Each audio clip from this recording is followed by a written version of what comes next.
नमस्कार दोस्तों, आपका स्वागत है आपके अपने चैनल स्टडी वाइन्स ऑफिशियल पर।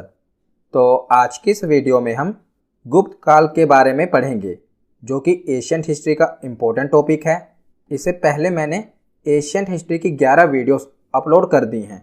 अगर आपने उन वीडियोस को नहीं देखा तो हिस्ट्री की प्लेलिस्ट में जाकर ज़रूर देख लेना।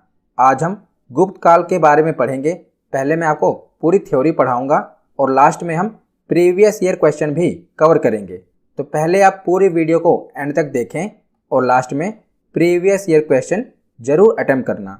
तो चलिए बिना देरी किए हुए वीडियो को शुरू करते हैं। तो चलिए वीडियो की शुरुआत करते हैं। तो इससे पहले हमने मौर्य वंश के बारे में पढ़ा था, जिसमें हमने देखा था कि मौर्य वंश का जो शासन था, जो विस्तार था, वो पूरे अखंड भारत पर था। पर मौर्य वंश के पतन के बाद छोटे छोटे राजवंशों का उदय हुआ, और जब भारत में छोटे छोटे राजवंशों का शासन था तो उस समय कई विदेशी आक्रमणकारियों ने भारत पर हमला किया। इसे पिछली वीडियो में मैंने इसे पिछली हिस्ट्री की वीडियो में आपको बताया था। मौर्योत्तर काल में जो विदेशी आक्रमण हुए थे, तो वहाँ पर हमने देखा था कि किसने किसने आक्रमण किया था। यूनानियों ने आक्रमण किया था, शक वंश वालों ने आक्रमण किया था। तो जब छोटे छोटे शासकों का शासन था तो उस समय विदेशी आक्रमणकारियों ने आक्रमण किया। तो उन विदेशी आक्रमणों के बाद कुछ ऐसी परिस्थितियां बनी कि दोबारा फिर एक बार भारत पर एक विशाल साम्राज्य की स्थापना हुई, जिसे गुप्त वंश कहा गया। तो उसी गुप्त वंश के बारे में हम पढ़ेंगे। तो गुप्त वंश के बारे में हमें पता कैसे चला? तो गुप्त वंश के इतिहास को जानने के स्रोत के रूप में साहित्यिक साक्ष्य, अभिलेख के साक्ष्य और विदेशी यात्रियों के विवरण का सहारा लिया गया है। तो हमें साहित्यिक स्रोत, बौद्ध ग्रंथ और कुछ विदेशी विवरण हैं जिनसे हमें गुप्त वंश के बारे में पता चला है। जैसे कि अगर हम साहित्यिक स्रोत देखें तो वायु पुराण, मत्स्य पुराण, कालिदास की रचनाएं और मुद्रा राक्षस, इनसे हमें गुप्त वंश के बारे में पता चला है। अगर हम बौद्ध ग्रंथ देखें तो आर्य मंजूश्री, मूलकल्प एवं वसबंधु चरित जैसे बौद्ध ग्रंथों से हमें गुप्त वंश के बारे में जानकारी मिली है। और अगर हम विदेशी विवरण देखें तो फाहियान, ह्यांगसांग और अलबरूनी, इनकी रचनाओं से भी हमें गुप्त वंश के बारे में पता चला है। तो ऐसा माना जाता है कि गुप्त वंश के संस्थापक कुषाण शासकों के सामंत थे। इसे पिछली वीडियो में हमने कुषाण वंश के बारे में पढ़ा था ना। तो ऐसा माना जाता है कि कुषाण शासकों के सामंतों ने ही आगे चलकर गुप्त वंश की स्थापना की थी, और अधिकतर इतिहासकारों के अनुसार यह वैश्य थे। तो इसमें थोड़ा मतभेद है। कईयों का मानना है कि गुप्त थे वो ब्राह्मण थे, पर कईयों का मानना है कि ये वैश्य थे। पर अधिकतर इतिहासकारों का मानना है कि गुप्त वैश्य थे। तो गुप्त वंश की स्थापना किसने की थी? तो गुप्त वंश की स्थापना श्री गुप्त ने की थी। अब हम आगे देखते हैं। तो एक एक करके अब हम गुप्त वंश के जिन महत्वपूर्ण शासकों ने शासन किया उनके बारे में पढ़ते हैं। तो सबसे पहले देखते हैं श्री गुप्त। तो गुप्त वंश का संस्थापक श्री गुप्त को माना जाता है। तो गुप्त वंश की स्थापना किसने की थी? श्री गुप्त ने की थी। इसने 240 ईस्वी में गुप्त वंश की स्थापना की थी और 240 ईस्वी से लेकर 280 ईस्वी तक शासन किया। इसने महाराजा की उपाधि धारण की थी। किसने? श्री गुप्त ने। तो श्री गुप्त से सिर्फ एक ही प्रश्न बनता है कि इसने गुप्त वंश की स्थापना की थी। उसके बाद इसका उत्तराधिकारी बना घटोत्कच। तो श्री गुप्त के बाद उसका पुत्र घटोत्कच उसका उत्तराधिकारी बना, पर इसने कुछ ऐसे कार्य नहीं किए जो हम इतिहास में पढ़ें। बस आपको इतना याद रखना है कि श्री गुप्त के बाद उसका उत्तराधिकारी बना उसका पुत्र घटोत्कच। इसने भी अपने पिता की तरह महाराजा की उपाधि धारण की। इसके पिता ने भी महाराजा की उपाधि धारण की थी, इसने भी महाराजा की उपाधि धारण की। तो घटोत्कच के बाद अगला शासक बना चंद्रगुप्त प्रथम। ये इंपॉर्टेंट है। चंद्रगुप्त प्रथम गुप्त वंश का प्रथम महत्वपूर्ण राजा था और इसे गुप्त वंश का वास्तविक संस्थापक भी माना जाता है। वैसे तो जो गुप्त वंश का संस्थापक है वो श्री गुप्त है, पर इसने कोई ऐसे कार्य नहीं किए महत्वपूर्ण, बस इसने स्थापना कर दी। पर जो चंद्रगुप्त प्रथम है इसे वास्तविक संस्थापक माना जाता है गुप्त वंश का।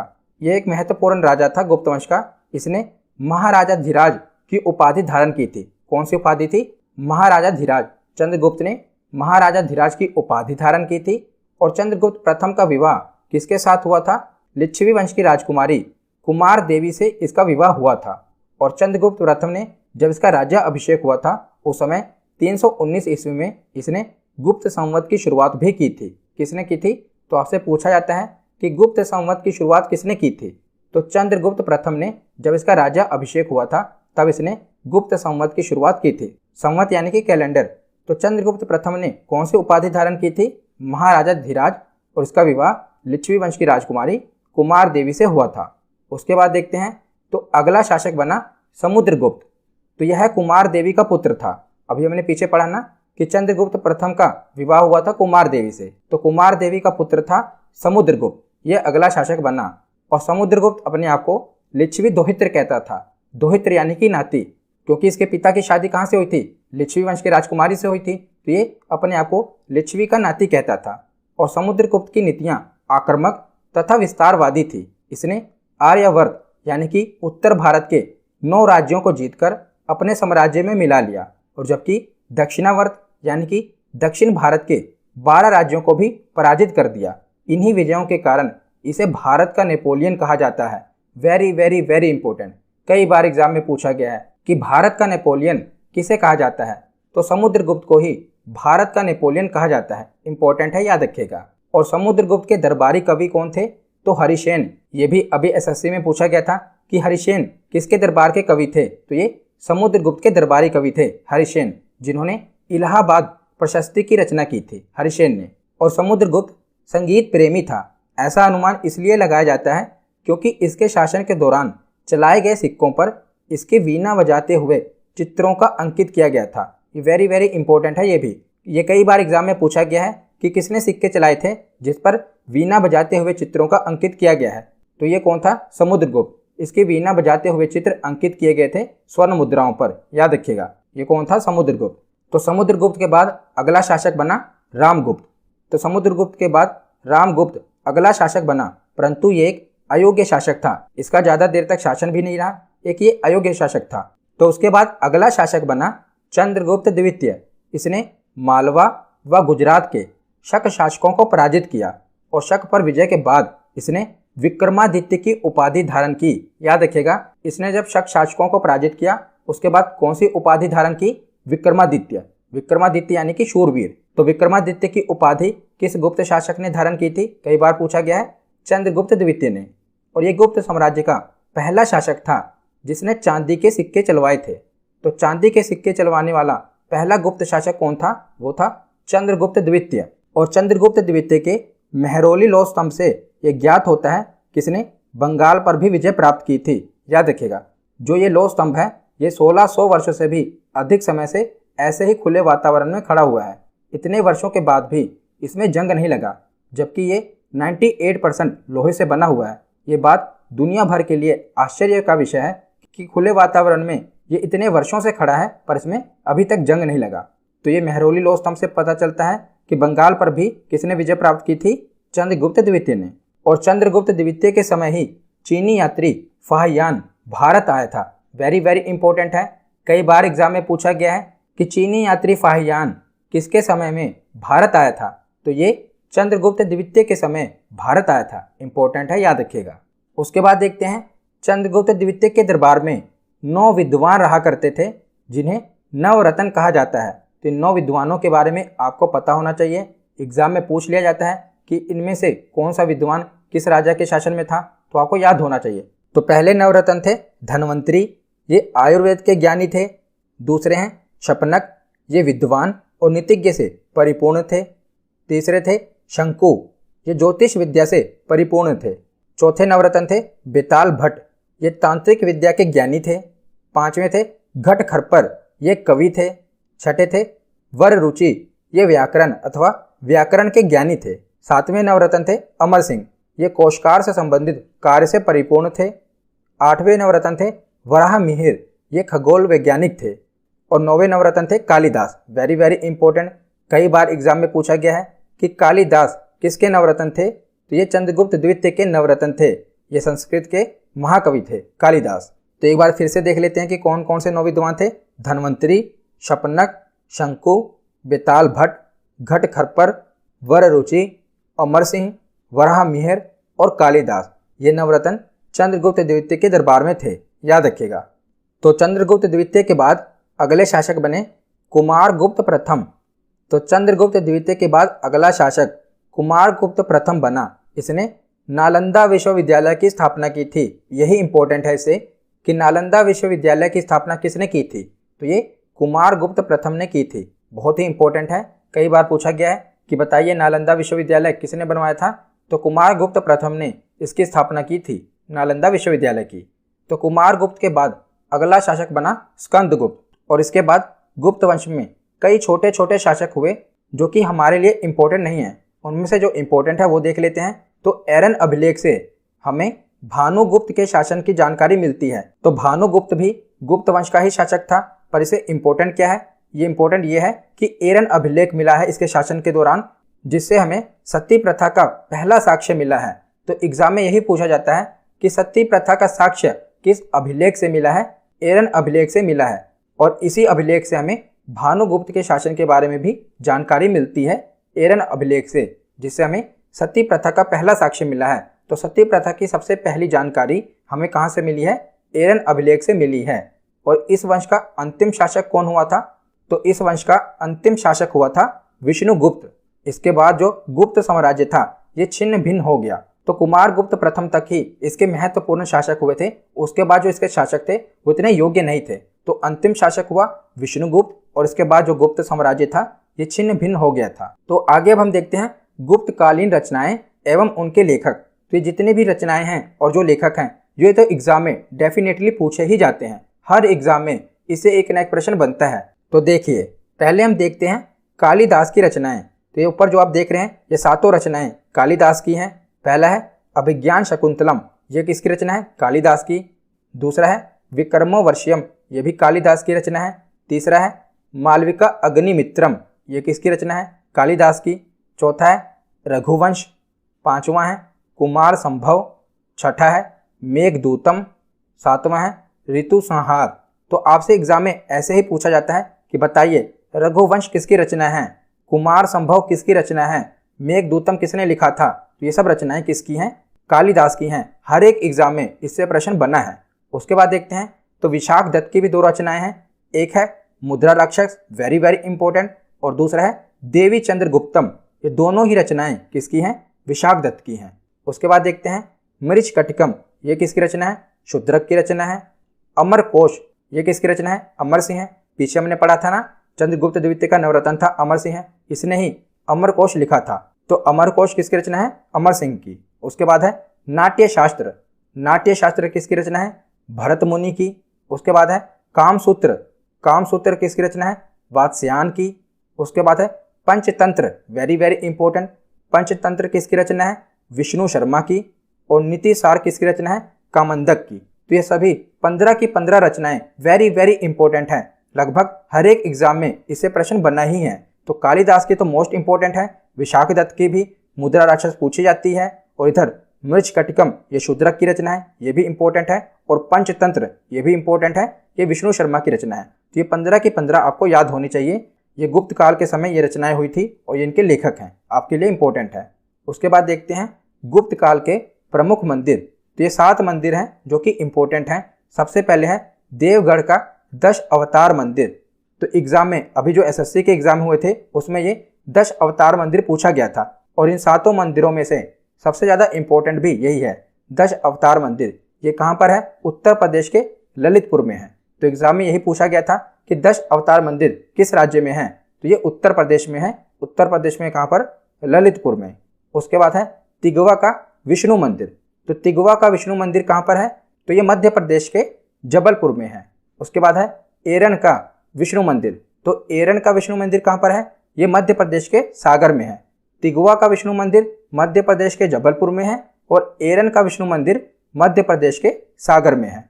उसके बाद है भूमरा का शिव मंदिर। तो ये मध्य प्रदेश के सतना में है। तो ये गुप्त काल में जो मंदिर बने थे ना वो मैं आपको पढ़ा रहा हूँ। इसमें से सबसे ज़्यादा इंपॉर्टेंट तो 10 अवतार मंदिर है, बाकी भी एक बार आप पढ़ लेना। तो भूमरा का शिव मंदिर कहाँ पर है? ये मध्य प्रदेश के सतना में है। उसके बाद है नचना कुठार का पार्वती मंदिर। ये भी मध्य प्रदेश के पन्ना में है। जैसा कि आप देख रहे हैं ज़्यादातर मंदिर मध्य प्रदेश में ही बने थे। नचना कुठार का पार्वती मंदिर ये भी मध्य प्रदेश के पन्ना में है। उसके बाद है भीतर गांव का कृष्ण मंदिर। तो कृष्ण मंदिर कहाँ पर है? ये उत्तर प्रदेश के कानपुर में है। और उसके बाद है नागौद का शिव मंदिर, ये भी मध्य प्रदेश के सतना में है। तो ज़्यादातर मंदिर मध्य प्रदेश में है, दो ही हैं जो उत्तर प्रदेश में है। एक है दशावतार मंदिर और दूसरा है भीतर गांव का कृष्ण मंदिर, ये उत्तर प्रदेश के कानपुर में है और बाकी के सभी मंदिर मध्य प्रदेश में हैं। एक बार आप इनको पढ़ लेना। उसके बाद आगे देखते हैं गुप्तकालीन समाज एवं अर्थव्यवस्था। तो गुप्तकालीन समाज भी परंपरागत रूप से उन्हीं 4 वर्गों में विभाजित था। कौन कौन से वर्ग हैं? ब्राह्मण, क्षत्रिय, वैश्य एवं शूद्र। इन्हीं 4 वर्गों में गुप्तकालीन समाज भी विभाजित था और गुप्त काल में बाल विवाह के प्रथा को बढ़ावा मिला और भानुगुप्त के एरन अभिलेख में हमने देखा ही था कि सती प्रथा का भी प्रमाण मिला था। तो गुप्त काल में बाल विवाह और सती प्रथा इसका प्रमाण मिला है। और गुप्तकालीन अर्थव्यवस्था कैसी थी? तो गुप्तकालीन अर्थव्यवस्था का जो मुख्य आधार था ये कृषि था और भू राजस्व ही राज्य की आय का एक मुख्य साधन होता था, यानी कि भूमि पर लगने वाला कर। तो भू राजस्व कुल आय का 1/6 हिस्सा होता था, याद रखिएगा। उसके बाद हम देखते हैं कुछ अन्य कर देख लेते हैं जो गुप्त काल में लगते थे। तो सबसे पहला कर है विष्टि कर। यह बिगार या निःशुल्क श्रम था। तो इसमें क्या होता था कि जो व्यक्ति मजदूरी करता था उसे कोई मुद्रा या उसके बदले में उसे कुछ दिया नहीं जाता था, तो उसे निःशुल्क श्रम करवाया जाता था, वो था विष्टि कर। दूसरा है बलि। तो गुप्त काल में धार्मिक कर था ये बलि। तीसरा कर है वात भूत। तो वायु और पानी के देवताओं की पूजा के लिए इकट्ठा किया गया कर, इसे वात भूत कहा जाता है। तो पहले के समय वर्षा के लिए पानी के देवता को खुश करना पड़ता था, तो उसके लिए भी कर लिया जाता था वात भूत, याद रखिएगा। उसके बाद है भत्त या भट्ट कर। तो ये एक पुलिस कर था। उसके बाद है प्रणय। तो ग्रामवासियों पर लगाया गया अनिवार्य कर था, उसका नाम था प्रणय। उसके बाद है चार आसन कर। तो ये चारागाहों पर, तो ये जो कर था ये चारागाहों पर लगाया जाता था। तो चारागाहों पर जो शुल्क लगता था उसे चार आसन कहा जाता था। उसके बाद है चाटन कर। तो चाटन कर क्या होता था? तो लुटेरों द्वारा उत्पीड़न से मुक्ति का कर होता था। तो लुटेरों से बचाने के लिए जो कर लगता था उसे चाटन कर कहा जाता था। उसके बाद है दशा अपराध। तो 10 प्रकार के अपराधों पर किए गए जुर्माने। तो 10 प्रकार के अपराधों पर जो जुर्माने लगाए जाते थे उसे दशा अपराध कहा गया। उसके बाद है हल दंड। तो हल पर लगाया जाने वाला कर, हल पर भी उस समय कर लगता था, उसे हल दंड कहा जाता था। ये कुछ अन्य प्रकार के कर थे। उसके बाद हम आगे देखते हैं। तो आगे अब हम कुछ अन्य महत्वपूर्ण तथ्य देख लेते हैं। तो गुप्त काल को भारतीय संस्कृति का स्वर्ण युग माना जाता है, याद रखिएगा। गुप्त काल को भारतीय संस्कृति का स्वर्ण युग माना जाता है और गुप्त काल में ही सती प्रथा और बाल विवाह का प्रथम उल्लेख भी मिला है। हमने पीछे देखा ही ना कि एरन अभिलेख से हमें सती प्रथा का पहला साक्ष्य मिला है। उसके बाद है कि इसमें शासन की सबसे बड़ी इकाई देश होती थी और देश का एक सर्वोच्च होता था जिसे राजा कहा जाता था, और शासन की सबसे छोटी इकाई गांव होती थी जो कि ग्रामीण के अधीन होती थी। और गुप्त काल में स्वर्ण मुद्रा को क्या कहा जाता था? दिनार कहा जाता था। याद रखिएगा कि गुप्त काल में जो स्वर्ण मुद्राएं चलती थी उन्हें दिनार कहा जाता था। और गुप्त काल के जो राजा थे उनकी जो प्रमुख भाषा थी वो संस्कृत भाषा थी, ये भी याद रख लीजिएगा। तो यहाँ पर हमारा थ्योरी सेक्शन कंप्लीट होता है। अब हम प्रीवियस ईयर क्वेश्चन देखते हैं। तो पहला प्रश्न है कि गुप्त वंश का संस्थापक कौन था? तो बताइए गुप्त वंश का संस्थापक कौन था? तो ये श्रीगुप्त था। ऑप्शन सी इसका सही जवाब होगा। अगला प्रश्न है कि इतिहासकार वी.ए. स्मिथ ने किसकी विजयों से प्रभावित होकर उसे भारत का नेपोलियन कहकर पुकारा है? तो भारत का नेपोलियन कौन था? तो इसका सही जवाब क्या है? ऑप्शन डी, समुद्रगुप्त को भारत का नेपोलियन कहा जाता है। अगला प्रश्न है कि भारतीय संस्कृति का स्वर्ण युग यानी कि गोल्डन एज किसे कहा गया? तो भारतीय संस्कृति का स्वर्ण युग गुप्त काल को कहा गया। ऑप्शन डी इसका सही जवाब होगा। अगला प्रश्न है कि एरन अभिलेख का संबंध किस शासक से है? तो एरन अभिलेख का संबंध बताइए किस शासक से है? तो भानुगुप्त। भानुगुप्त के बारे में हमें जानकारी एरन अभिलेख से मिलती है और इसी अभिलेख से हमें सती प्रथा का पहला साक्ष्य मिला है। अगला प्रश्न है कि गुप्त युग में जो विश्वविद्यालय प्रसिद्ध हुआ वह कौन था? तो कौन सा विश्वविद्यालय प्रसिद्ध हुआ था? हमने पीछे पढ़ा था जिसकी स्थापना कुमार गुप्त ने की थी, तो ये था नालंदा विश्वविद्यालय। ऑप्शन सी इसका सही जवाब होगा। अगला प्रश्न है कि फाहियान किसके शासनकाल में भारत आया था? तो बताइए फाहियान किसके शासनकाल में भारत आया था? तो इसका सही जवाब क्या होगा? चंद्रगुप्त द्वितीय। चंद्रगुप्त द्वितीय के शासनकाल में ही जो चीनी यात्री था फाहियान वो भारत आया था। अगला प्रश्न देखते हैं कि चंद्रगुप्त द्वितीय ने विक्रमादित्य की उपाधि कब धारण की? तो चंद्रगुप्त द्वितीय ने विक्रमादित्य की उपाधि कब धारण की थी? जब उन्होंने शक शासकों को हराया था। तो ऑप्शन ए, शकों का उन्मूलन करने के बाद चंद्रगुप्त द्वितीय ने विक्रमादित्य की उपाधि धारण की थी। अगला प्रश्न है कि गुप्त काल की सोने की मुद्रा को क्या कहा जाता था? तो गुप्त काल में जो सोने की मुद्रा चलती थी उसे दिनार कहा जाता था। ऑप्शन ए इसका सही जवाब होगा। अगला प्रश्न है कि कुमार संभव महाकाव्य किस कवि ने लिखा है? तो किस कवि की रचना है ये? तो ये कालिदास की रचना है। ऑप्शन डी इसका सही जवाब होगा। अगला प्रश्न है कि अमरकोश के लेखक अमर सिंह किस शासक के दरबार से जुड़े थे? तो बताइए अमर सिंह किस शासक के दरबार से जुड़े थे? तो इसका सही जवाब क्या होगा? ऑप्शन डी चंद्रगुप्त द्वितीय के ये नवरत्न थे। अगला प्रश्न है कि चंद्रगुप्त प्रथम ने गुप्त संवत का प्रारंभ किस उपलक्ष्य में किया था? तो चंद्रगुप्त प्रथम ने गुप्त संवत की शुरुआत की थी किस उपलक्ष्य में की थी? तो अपने राज्यारोहण के स्मारक के रूप में। जब इनका राज्य अभिषेक हुआ था तो उस समय इन्होंने गुप्त संवत की शुरुआत की थी। तो आज का आखिरी प्रश्न है कि बाल विवाह की प्रथा आरंभ हुई। तो बाल विवाह के प्रमाण हमें कब से देखने को मिले हैं? तो गुप्त काल में। ऑप्शन सी इसका सही जवाब होगा। तो आज की ये वीडियो यहीं पर ख़त्म होती है। कैसी लगी ये वीडियो कमेंट सेक्शन